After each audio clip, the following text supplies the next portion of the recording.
Guys দেখেন আমি এখন বাজারে গেলাম, বাজার থেকে বাজার করে নিয়ে আসলাম। কি কি বাজার আনছি আপনাদেরকে এখন আমি দেখাবো, সবাই দেখতে থাকেন।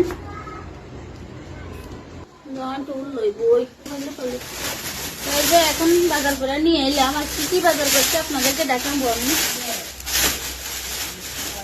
কোনো মাছ টাছ আনি নাই, এখানে হলো সিম। এই যে দেখেন বিসিয়ালা সিম, অনেক খাইতে অনেক স্বাদ, এগুলো বিসিয়ালা।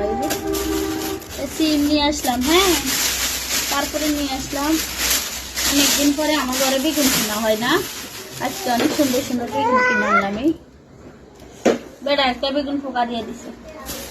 নিয়ে আসলাম ফুল, ফুল নিয়ে এলাম। আসলে এগুলো সব কিন্তু মাছের তরকারি, আমি কিন্তু মাছ আনি নেই, এখন রাত করে তো এই জন্য আমি মাছ আনি। আর নিয়ে এলাম মূলা, মূলাগুলো অনেক কচি কচি মূলা। দেখেন এই খেতে থেকে মূলাগুলো এখন নিয়ে আসলো, মনে হয় জানি এখন খাইতে মন চাচ্ছে। মূলাও কষি, শাকও কষি। আপনাদের কে কে এরকম কষি মূলা কষি শাক পছন্দ আমাকে কমেন্টে জানাবেন, আমি চেষ্টা করবো আপনাদের বাড়ি বাড়ি পৌঁছ করে দেওয়ার জন্য। সবাইকে ধন্যবাদ।